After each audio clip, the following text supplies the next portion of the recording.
شداد اور اس کا قافلہ اس جنت سے صرف ایک دن اور ایک رات کے فاصلے پر رہ گیا تو اللہ پاک نے ان پر اپنا عذاب نازل کر دیا۔ آسمان سے ایک چیخ سنائی دی، جس کے بعد شداد اپنی بنائی ہوئی جنت کے ایک جھلک دیکھے بغیر ہی اپنے تمام ساتھیوں کے ساتھ ہلاک ہو گیا۔ شداد کی جنت زمین میں دھسا دی گئی اور سب لوگ تباہ و برباد ہو گئے۔ امیجن کریں، ایک انسان نے سالوں محنت کر کے پیسے جمع کیے۔ جب اچھے خاصے پیسے جمع ہو گئے تو اس نے شہر کے مہنگے ترین علاقے میں عالی شان بنگلہ بنانے کا ارادہ کیا۔ اس کے لیے اس نے مشہور اور مہنگے بلڈر کو چنا جو اپنی ایکسپرٹیز اور یونیک ڈیزائن میں اپنی مثال رکھتا تھا۔ بلڈر نے فوراً بہترین انجینئرز اور اسکل لیبرز کی ٹیم تیار کی، جنہوں نے اپنی ایکسپرٹیز کو یوز کرتے ہوئے ایسا خوبصورت اور عالی شان بنگلہ بنایا جو ہر دیکھنے والے کو تعریف کرنے پر مجبور کر دے۔ اس بنگلے میں ماڈرن آرکیٹیکچر اور ایلیگنس کا خاص خیال رکھا گیا۔ گیٹ سے اندر انٹر ہوتے ہی لش گرین لان کلرفل فلاور سے سجا ہوا، درمیان میں ایک خوبصورت فاؤنٹین لگا ہوا ہے۔ اندر ایک گارجس لیونگ روم ہے جس کی والز پر آرٹسٹک ماسٹر پیس لگے ہوئے ہیں۔ جب کنسٹرکشن کمپلیٹ ہو گئی تو بلڈر اونر کو کال کرتا ہے کہ sir your construction is complete, now you can move in. Owner یہ سینٹنس سن کر خوش ہو کر موبائل رکھتا ہے کہ اچانک اسے ہارٹ اٹیک آتا ہے اور وہ وہیں پر انتقال کر جاتا ہے۔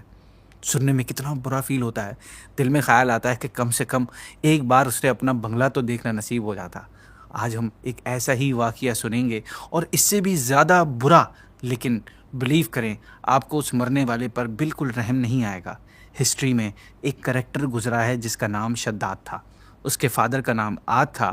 یہ عاد وہی شخص ہے جس سے ایک قوم کو قوم عاد کہا جاتا ہے، اور اسی قوم کی ہدایت کے لیے اللہ پاک نے اپنے نبی حضرت ہود علیہ السلام کو بھیجا تھا۔ عاد کے 2 بیٹے تھے، شدید اور شداد۔ جب عاد کی ڈیتھ ہوئی تو ان دونوں بیٹوں نے ظلم و ستم کر کے تمام شہروں کو اپنے قبضے میں لے لیا۔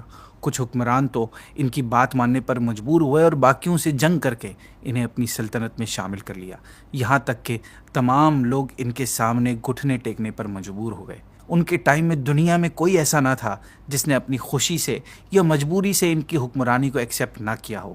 جب ان دونوں کی سلطنت خوب اسٹرانگ ہو گئی اور ہر جگہ ان کی بادشاہت کو مان لیا گیا تو شدید مر گیا۔ شداد اکیلا ہی پوری سلطنت کا بادشاہ ہو گیا۔ اس نے خدا ہونے کا دعویٰ کر دیا اور کسی میں بھی اس سے جنگ کرنے کی ہمت نہیں تھی۔ شداد کو پرانی آسمانی کتابیں پڑھنے کا بہت شوق تھا۔ وہ ان کتابوں میں جب بھی جنت اور اس سے موجود قیمتی پتھروں سے بنے محلات اور باغات کے بارے میں پڑھتا یا سنتا تو اس کے دل میں یہ خواہش کرتا کہ وہ بھی دنیا میں ایسی جنت بنائے۔ بالآخر اس نے ایک بار پکا ارادہ کر لیا کہ وہ اس دنیا میں ہی ایسی جنت بنائے گا جیسی اللہ نے بنائی ہے۔ اپنے اس گول کو اچیو کرنے کے لیے اس نے فرسٹ فیز میں اپنے جنت کے لیے بہترین زمین ڈھونڈنا چاہی۔ اس کے لیے اس نے 100 خزانچیوں یعنی ٹریجررز کو بلایا اور ہر ایک کو 1000 ہیلپرز دے کر کہا کہ جاؤ اور دنیا کا سب سے بڑا اور اچھا جنگل تلاش کرو۔ زمینوں کے بارے میں انفارمیشن ملنے کے بعد اس نے عرب میں ارم نامی علاقے کی لمبی زمین کو جنت بنانے کے لیے چوز کیا۔ دوسرے فیز میں شداد نے پوری دنیا سے بیسٹ انجینئرز ہائر کیے، جنہوں نے 100 آف اسکلز لیبر کو ہائر کیا تاکہ جنت اچھی سے اچھی اور جلدی سے جلدی بن جائے۔ شداد نے انجینئرز کو یہ انسٹرکشن دی کہ اس زمین پر ایسا شہر بناؤ جو سونے، چاندی، روبی اور موتیوں سے بھرا اور سجا ہوا ہو۔ اس کے نیچے پیریڈاٹ سٹون کے پلرز اور اوپر محلات یعنی پیلیسز اور خوبصورت ٹیریسز ہوں۔ پھر ان کے اوپر مزید بہترین کمرے ہوں اور ان کمروں کے اوپر بھی ٹیریسز ہوں۔ پیلیسز کے نیچے گلی کوچوں میں ہر قسم کے ایسے پھلدار درخت ہوں جن کے نیچے نہریں بہہ رہی ہوں، کیونکہ میں نے پرانی کتابوں میں جس جنت کے بارے میں پڑھا اور سنا ہے وہ ایسی ہی ہے، اور میں ایسی جنت دنیا میں بنانا چاہتا ہوں۔ شداد سے یہ انسٹرکشن سن کر جو اس کے پروجیکٹ کی ٹیم تھی اس نے کہا کہ آپ نے تو اس شہر کے جو فیچرز بتائے ہیں اس کے لیے بہت بڑی کوانٹٹی میں سونا، چاندی اور قیمتی پتھر یعنی جیم سٹونز چاہیے ہوں گے، ہمیں یہ کیسے ملیں گے؟ شداد نے جواب دیا، کیا تمہیں معلوم نہیں کہ اس وقت ساری دنیا پر میری حکومت ہے؟ انہوں نے کہا کیوں نہیں، بے شک ایسا ہی ہے۔ تو کہا پوری دنیا میں پھیل جاؤ اور زمین پر، سمندر میں، جہاں جہاں قیمتی پتھروں کا خزانہ ہو سب لے لو، اور ہر قوم پر ایک ایسا سپاہی مقرر کرو جو اپنی قوم کے تمام خزانے جمع کر لے۔ جتنا ہمیں اس شہر کو بنانے کے لیے خزانہ چاہیے اس سے کہیں زیادہ خزانہ اس دنیا میں موجود ہے۔ یہ کہہ کر شداد نے پوری دنیا کے بادشاہوں کو پیغام بھجوا دیا کہ وہ اپنے اپنے ملک کا خزانہ اس کے شہر میں بھجوا دیں۔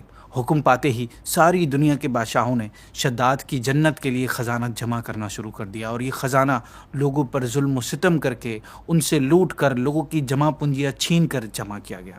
10 سال تک، 10 ایئرز تک شداد کے شہر میں مختلف ملکوں کا خزانہ جمع ہوتا رہا، جس میں سونا، چاندی، روبی، پیریڈوٹ اور مختلف قسم کے قیمتی جیمز شامل تھے۔ کنسٹرکشن کا کام 300 سال میں مکمل ہوا۔ شداد کی خود کی عمر تفسیروں میں آتا ہے کہ 900 سال تھی۔ جب شداد کو اس کی جنت کی کنسٹرکشن کمپلیٹ ہونے کا بتایا گیا تو اس نے کہا کہ جاؤ اس شہر کے اراؤنڈ مضبوط قلعے یعنی کیسلز بناؤ، اور قلعے کے اراؤنڈ 1000 محل بناؤ، ہر محل میں 1000 جھنڈے گاڑو، اور ہر جھنڈے پر ایک خاص اسپیسیفک نشان بناؤ۔ یہ محل میرے وزیروں کے لیے ہوں گے۔ آرڈر ملتے ہی ورکرز نے اکارڈنگ ٹو دا کنسٹرکشن کام کرنا شروع کر دیا۔ کام کمپلیٹ ہونے کے بعد جب وزیروں نے شداد کو بتایا تو اس نے اپنے لیے خاص وزیروں میں سے 1000 وزیروں کو حکم دیا کہ میری اس بنائی ہوئی جنت کی طرف چلنے کی تیاری کرو۔ ہر خاص و عام ارم کی طرف جانے کی تیاری میں لگ گیا۔ لوگوں نے جھنڈے اور نشانات اٹھا لیے۔ آرڈر ملا کہ میرے وزیر اور خاص لوگ اپنی عورتوں، خادموں اور کنیزوں کو لے جانے کی تیاری کریں۔ پھر شداد نے وزیروں اور دوسرے لوگوں کو بہت ساری دولت اور دوسرا سامان دینے کا حکم دیا۔ تمام لوگ 10 سال تک، 10 ایئرز تک صرف اس جنت میں جانے کی تیاری کرتے رہے۔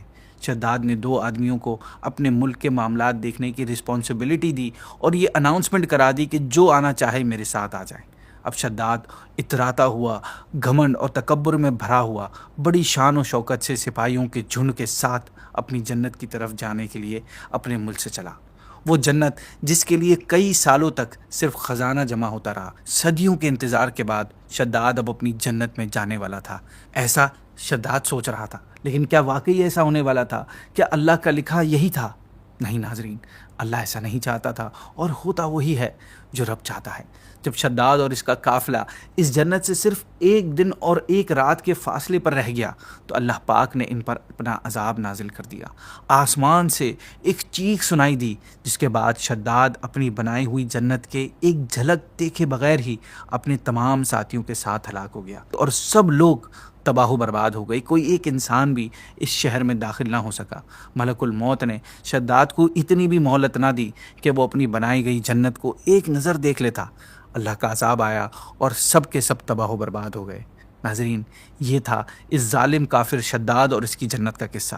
آپ کو شاید لگ رہا ہو کہ اس نے تو بڑی عالی شان جنت بنائی تھی، اور انسان بھی جنت بنا سکتا ہے، اور آج کے دور میں تو بہت زیادہ ترقی ہو چکی ہے، ایڈوانسمنٹس ہو چکی ہیں، تو شاید آج کا انسان بھی جنت بنا سکے، یا شداد سے اچھی جنت بنا سکے۔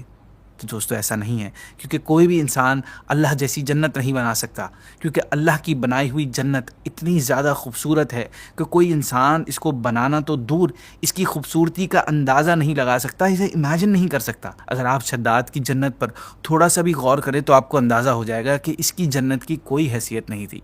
کہاں اللہ پاک کی وہ ظلم و ستم سے پاک جنت، اور کہاں شداد کی یہ غریب عوام کا سونا چاندی لوٹ کر بنائی جانے والی جنت، کہاں وہ کلمہ کن سے بننے والی جنت، اور کہاں یہ ہزاروں لوگوں کی مدد سے بنائی جانے والی جنت، کہاں وہ جنت جو اللہ کے فرما برداروں کو انعام میں ملے گی، اور کہاں یہ جنت جو اللہ پاک کی ہی نافرمانی کے لیے بنائی گئی ہے۔